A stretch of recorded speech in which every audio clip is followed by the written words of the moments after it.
Yura, and welcome to the Yarning Circle. My name is Isiah Hippisley, a proud Pita man. I pay my respects to the Gunabul, New Guinea and Nunukal First Nation people of the Quandamooka region. We recognise a continuing connection to land, water and sky, to the dreaming and all things living. We pay our respects to the ancestors, elders, past, present and emerging, who strengthens and guidance us, continually nurtures us and inspires us to be future custodians of this land. So, I'm really curious because you have had a full on story and a lot of speed bumps by the sounds of it in your lifetime. What motivates you? Like what gets you up during the day, even though you've had multiple heart surgeries, your hips and all of these physical issues. And then not to mention, unfortunately, like losing people in your past and things like that. Like, what motivates you? What gets you up in the morning? I guess I always remember back to the two little kids that passed away when I was in hospital. We're talking 1989 now, so those young fellas would be adults now. You know what I mean? And they didn't get a shot at life, and no matter what comes my way, I've had a good life. I'm 53, so I've had a great life. Well, I think I've had a great life anyway. I wake up every morning going, oh yeah, it's going to be a good day. I'm breathing. Awesome. If I wake up breathing, it's a good day. That's such an amazing mindset to have, to just be like I'm alive, and that's all I need. And that's something that, again, a little blessing that people miss. And it's people don't understand, and like I want to bring that awareness of you're up today, make something out of it. Like, you don't know when your last day is, you don't know, you have no idea, so live life to your fullest in your moments. I think like even like the great Muhammad Ali, he says, live life in moments, not memories. And I think that's crazy to think about, because, people have this perception of, oh, if I get this car, if I get that, like, I'm going to be happy and I'm going to, all of these things. And it's kind of like preemptively trying to create a memory and trying to create something that's not there.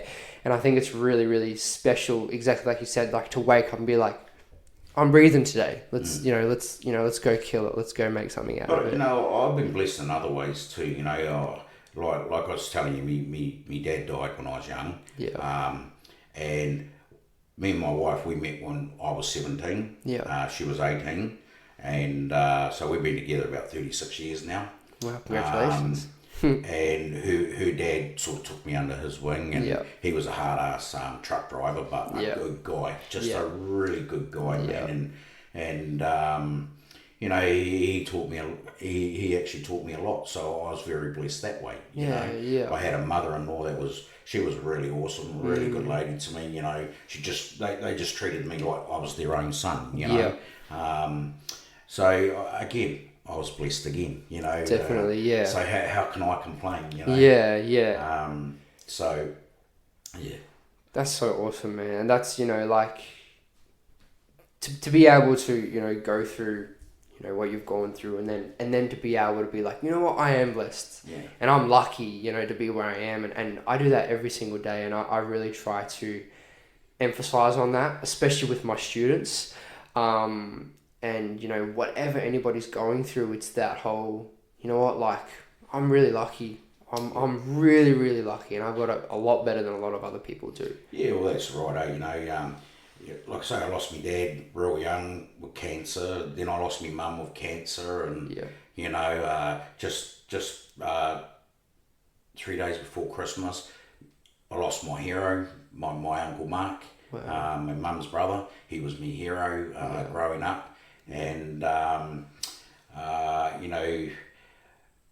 me and him had a little bit of a tiff, and I sort of didn't talk to him for a while there, and I really regret that, and then we lost him, and that actually broke my heart, I myself, I've been battling cancer. Wow. Just had some surgery, a lot of amputation and what have you, through the cancer and what have you. Yeah. 2 days before Christmas, I had to have what's called a PET scan. Yeah. So I had to wait. Only 2 weeks ago, I got the results back, and so I've kind of been sweating real bad over that, and to see if it's spread out throughout the body. And thank God, I got a good result. I've now been cleared of cancer.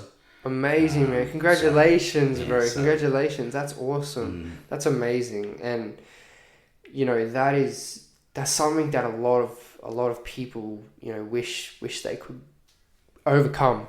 And I think it's really special and really awesome that, you know, you're now in a position where you can tell your story. And, you know, even just for me, you know, personally, like, you know, you might not see it, but you uplift me and you motivate me, and you really, really, which is why I had to have this conversation. I was like, I have to get to know him. Like, I have to get to know this guy. So what is something that you would tell yourself? Like, you know, you've mentioned that you know, you've lost people in your past, you've been through stuff. You've also been very blessed in certain situations, but what is something that you would tell your younger self or your, you know, your past self? Like I say, prior to me having my first operation, it was always poor me, you know, and if I could go back in time, you know, I would just probably tell myself, you know, stop thinking about what you don't have, and be grateful for what you do have. Yeah. It's the greatest thing. Embrace your culture. Yeah. Do not be embarrassed. Do not be shy of your culture. You know, embrace it. Learn to love it, you know, and I just wish I'd embraced it when I was younger. Yeah. You know? Yeah. Those are the things I do. You know, I'm not a drinker, I'm not a smoker. On the, you know, when I was younger,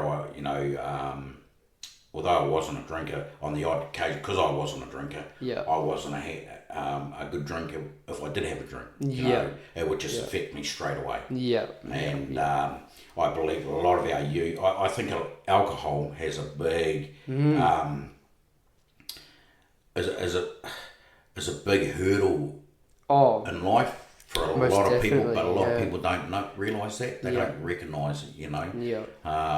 If I could wave a magic wand, that's probably the first thing I'd make disappear on this planet. You know. And that's you know, that's really interesting you say that, because, you know, there's so many incidences where personally that I will look at and I'm like, wow, like if alcohol wasn't in the picture, this wouldn't be an issue. This wouldn't be a problem. Whether it's dealing with a young person who is dealing with troubles at home, with, you know, someone at home who struggles with alcohol, or young people, you know, I'm talking ages from under, you know, 21 and under, that already struggle with substance abuse, like alcohol, drugs, all of these things, to try and fill that void that they don't understand, and or not necessarily don't understand, but haven't given themselves the time to go, why am I doing that? Why am I addicted to weed? Why am I addicted to drinking? Why do I have to go home and have, you know, half a bottle of wine at the ages of 17, 18 to try and settle myself down?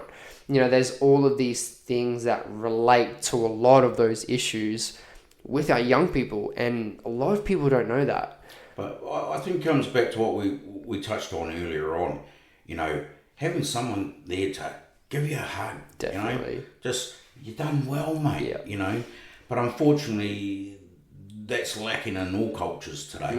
And I guess a lot of youth today, it's their only way out, you know, because there's no one there to give them a you know, a hug or, mate, you done well, mate, you're good, you know. And I think if there was more of that, I believe a lot of those situations would disappear. Definitely, you know, and exactly like you said, like being in that space and being like, oh, good on you, man. Like, I'm proud of you, bro. It's, you get those looks and it's like what? Like, what did you, like, I don't understand. Like, why are you proud of me? Like, I completed a booklet, like, or something like that, you know, and it's that mentorship and that healthy role model that a lot of our youth don't have, and we need to really address that, and we need to bring that to our youth, you know, exactly like you said. But I also think, you know, too often the system's set up one shoe fits all, and that's not the case. You know, most definitely. Every kid, you know, is a different book. Yeah.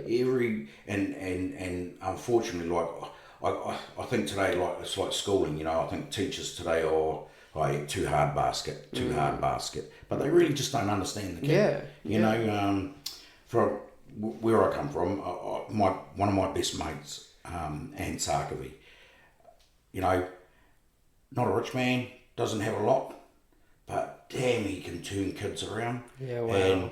And it's not by being angry at them. You don't get angry at them. You don't do. He just, you know, it just helps them in the right direction. Definitely. And you know, like if he sees a kid on the street and that kid's, you know, got no home, no nothing, he'll come here, boy. Come on, boy, jump in. Awesome. Come home. And his lady will straight away, you hungry, boy? Yeah. Here, I'll make you a feed. That's amazing. Here, stay here, mate. Here, you're safe here now. Here, here's a bed, you know, and changes the kids. Wow. Yeah, and I think, and exactly like we were saying, like, that's community. And that's something that we are lacking, and that's something that we really need to, you know, have more of. And have, you know, I've been raised in a home where it's exactly like that. You know, always people over. You know, my mum would feed the whole street of us kids, you know, on a Friday afternoon, and everyone knew that. Yeah. And everyone would go over and be, oh, hey auntie, hey uncle. Like, we'd all play footy in the front yard, and, you know, every kid on the street. And, you know, I talk to young people now, and there's none of that. You know, there's none of that, there's none of that, you know, community anymore, where it's like, oh, I know I can go to uncle and aunties and be safe. You know, our mob, especially in Aboriginal culture and First Nation culture, you know, it takes a tribe to raise one child. You know, like in our culture, the women would feed multiple babies. So multiple babies would get fed by multiple different women. And that's normal. Like, and that was, and, you know, there's so many other things that, you know, would happen in our culture, especially if we're going to revert back to, you know, like Aboriginal culture. There's community, there's yarning circles, you all get together and have a corroboree and a big feed. And I know that the New Zealand culture is very similar to that. It's, you know, everybody's uncle and auntie, and you know, you know that you're going to go to uncle or auntie's place to have a big feed with all your cousins and your friends and your family, and that doesn't happen anymore. No, that's right. See, like another thing that in today's world is both parents got to work now to survive. Yep. And whereas in my day, you know, a lot of probably 90% of mums were stay-home mums, and dad, you know, you could live on the one wage. And come Christmas time, you know, families all went on holiday together, you know, Easter, whatever, they all went on holiday together, and there was discipline in the house, you know, whereas if you look at today's society, mum and dad have to work. They have to work, and which leaves the kids a lot of times on their own, and you know, unfortunately, there's not the community centres out there where the kids can go, you know, be safe in the community centre and learn and learn to be respectful to others and what have you. There's none of that no more, you know, and it's such a shame because, you know, the kids of today, they just, you know, I think they got it really hard, you know. They got it pretty hard today, you know. Most definitely, you know, with to how we had it back in the day, you know, when we had our parents at home. And even going down that road of like social media and things like that, like the influence that social media can have on a young person at, you know, the ages of 10, 11, 12 is crazy. You know, like you for yourself, like, you know, we can use you as a reference. Like, you were sent out to work and to become a jockey at the age of 12. And you were, put in a position where you had to work and you had to show up and you had to go out of your way to do the right thing, and you had to go out of your way to be a hard worker and motivate yourself and all these things where, most 10, 11, 12-year-olds, exactly like you said, mum and dad's at work, they're left at daycare or whatever with phones and iPads and being influenced by this crazy massive world we have. You can go on your phone and find out news that's happened across the world in 2 minutes. Yep. And there's so much data and there's so much information continuously being retained because of that. And I think that can be toxic and it can be very unhealthy, especially to young people. With some of the students that I mentor, it's, oh, sir, did you hear about this? Oh, Uncle Isiah, did you hear about, this and this? And did you see this, latest trend and all of these things? And it's like, hang on, like, you're still trying to figure yourself out. Yep. You're still trying to work on how to emotionally regulate, and you're still trying to work out how to navigate life and all of these things. And you're being fed with constant data and information that, quite honestly, is toxic. And I think that's something that, is very slowly getting awareness to, and is starting to change. It's pretty full on to see the generation and how much of a difference it is. Yeah. It's, like you were saying, but back in your generation, it was different to this generation, and, the next generation is going to be completely different again. And I think there's something really special in looking back and taking what, worked, and taking, for me personally, like, I would love to be able to bring community and culture to our young people and have auntie and uncle come cook up, for a big bunch of, young people, and have spots that they can drop in. And there most definitely is. Like, I'm not saying that there's not, but more of a generational level where that's taught. Do you know what I mean? Yeah. In it's not just something that one or two people do, or a company have just developed a drop-in center because it's a nice thing to do and they want to try and do the right thing. Yeah. I think it's something that needs to be globally shared, and globally taught. Yeah, most definitely. So youth today, either things are too expensive to go and do. So what happens with youth when they get bored? Yeah. That's when they go out and get up to mischief. Yeah. You know what I mean? Yeah. But I just believe, sorry. No, you're right. I hear governments, what can we do to the youth problem? What can we do? Well, how about building some community centres? Yeah. So these kids can go there free of charge. Definitely. Have the volleyball courts there, have the basketball courts there, have the computers there so they can do, place for connection. Yeah, because they only get up to mischief when they're bored. Sport, like my league club back over home, we don't charge kids fees. Yeah. Okay. They play for free. Yeah. When I come here, for a kid to play just rugby league, it's $350. Well, that's a lot of money to some people, So in the end, when the budget's tight, what gets sacrificed? The kids' sport, you know what I mean? And there's this, there's a saying, kids in sports stay out of courts. I like that. And the governments are scratching, what can we do? Well, make it free for the kids to play sport. Definitely. Set up these community centres so these kids can go there. Put pools in there so they can go and learn to swim and things like that, because it's so expensive. Yeah. And especially like just for an example here, we as a homeowner, with a mortgage, 9 rises in a row. I'm just lucky my children have grown up and they all got good jobs, But I would hate to be a young family, young mum and dad trying to survive here. Well, not just here, but trying to survive. And then they've got to pay all these astronomical fees. Yeah.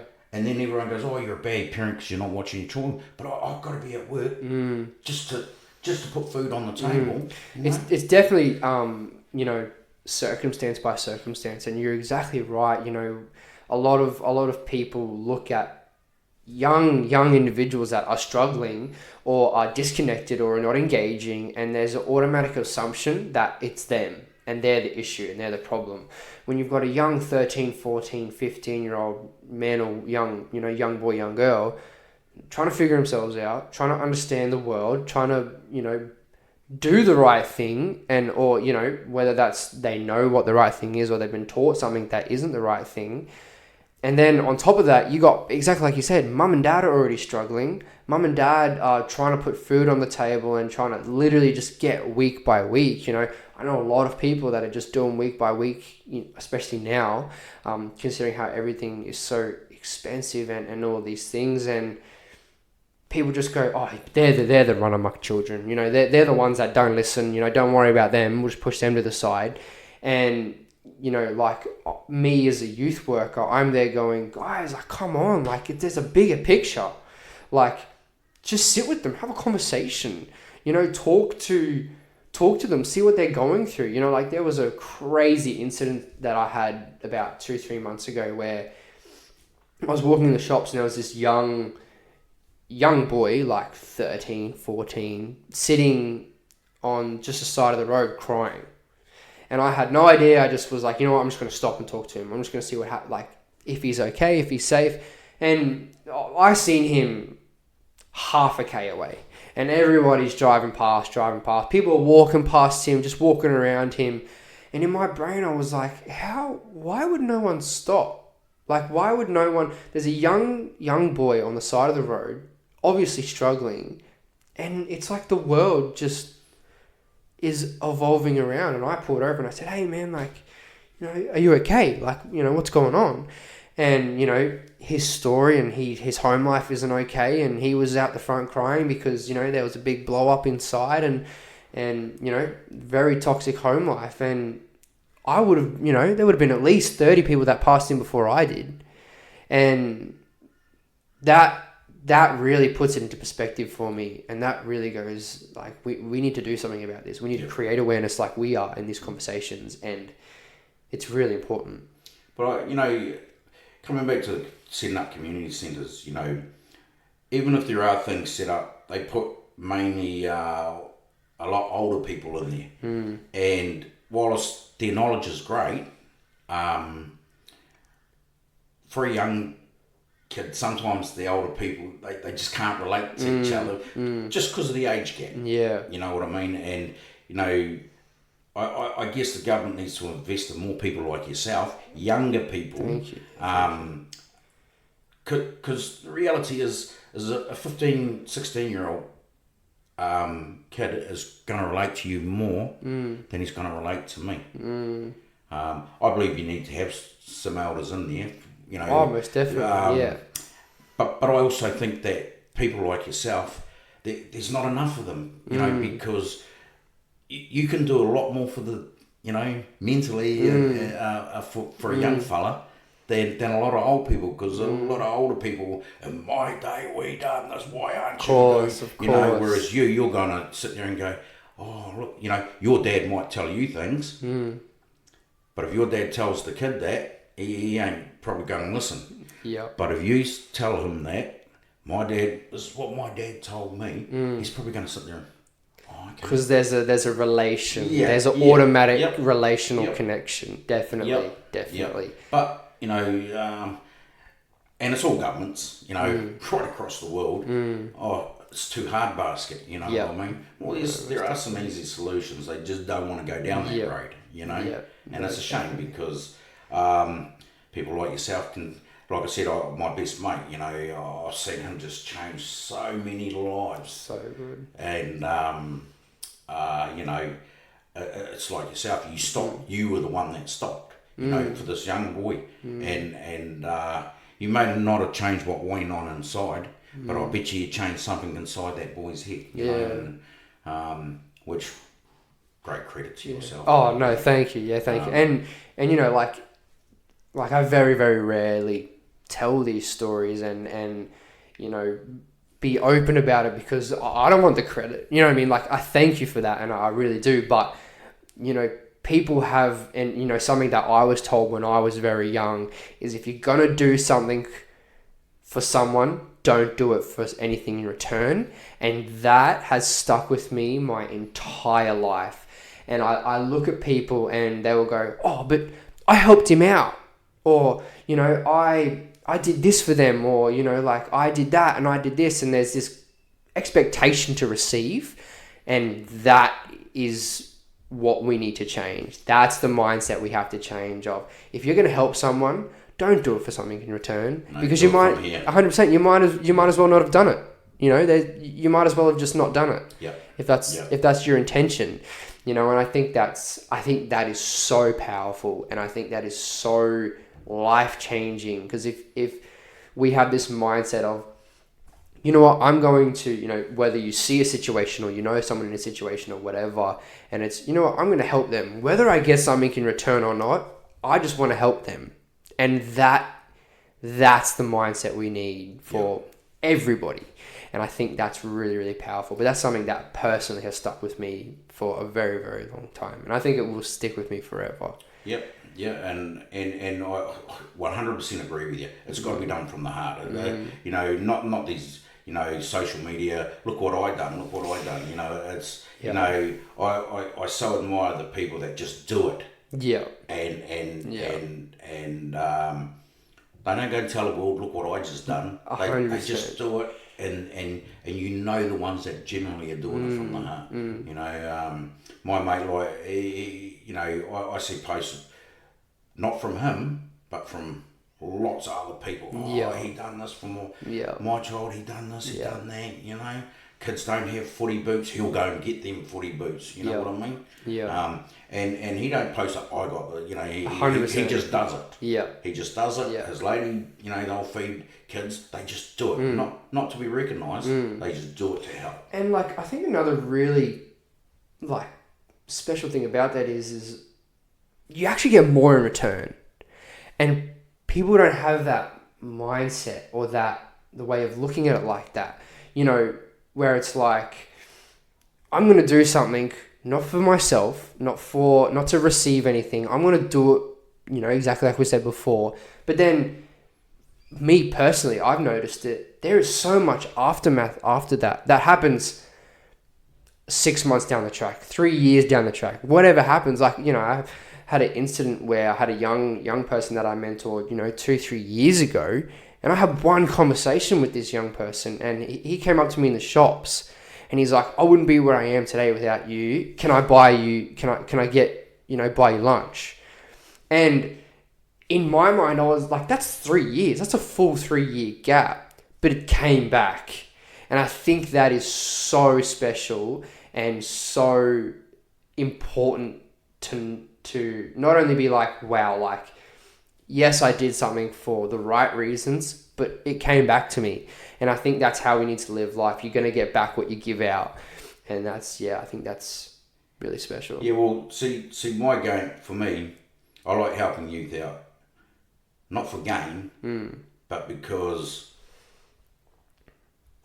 I've had so many shots at life, you know, heart operations, what have you, and I've been so lucky to just be here right today talking to you, that for me, giving back is the reward, you know, the help, you know, and I just, you know, I think when you do, you know, I've seen a couple of kids, I've had a couple of kids make the NRL now and what have you, a few others make the old under-20s competition, not for the Warriors, but for other clubs. So, you know, and watching them, and they could easily have been tuned in the gang kids. Definitely. Or, you know, misled, misguided. Yeah, you know, so, you know, for me, giving back is just a reward for being lucky enough to be here, you know. And that's so beautiful, man. And that's why, you know, I think it makes it so easy to do. Definitely. Because I'm grateful for what that every chance I've been given at life, you know. And, so it makes it so easy to do. Yeah, you know? I really respect that, and thank you for sharing that, and thank you. Before we wrap it up, what is one You know, we've heard, you know, what you would tell your younger self, and we've heard what, you know, your dad gave you advice for. What is advice that you would give to a young person or anybody going through, you know, something that's close to what you're being through, you know, loss, physical health, like all of these things? Like, what's something that you would personally say to someone in that situation? Look, life's tough anyway. You know, believe in yourself. Believe in yourself. Believe you can achieve. If at first you don't achieve, keep going, because it will happen. And you know, there's that old saying, oh, you know, when one door closes, another one opens. Yes. But with young fellas, you know, they're too busy looking at the door that closed that they miss the opportunity of the doors that are opening around them. And wow, that's powerful. You know, if a door shuts on you, you know, what I would say to a young fella, if a door shuts on you, let it go. Yeah. Now have a look around you. What's opening up around you? That's amazing. Because every kid has something in them that they're very good at. They just got to find it and then work at it. Yeah. You know what I mean? Yeah. Wow. Well, thank you so much. We're going to wrap it up there. Thanks for having me. No, that's fine. Thank you. You know, I've really enjoyed being able to have you on here. Yeah, it's been such a pleasure. I hope, you know, anybody out there who's listening or watching can, you know, learn something off you or take something away from this conversation. And yeah, I really thank you for that. No, you're welcome. Thank you. Yeah. Anytime. Thank you to everybody for listening on into the Yarning Circle. And as always, stay deadly, young mob.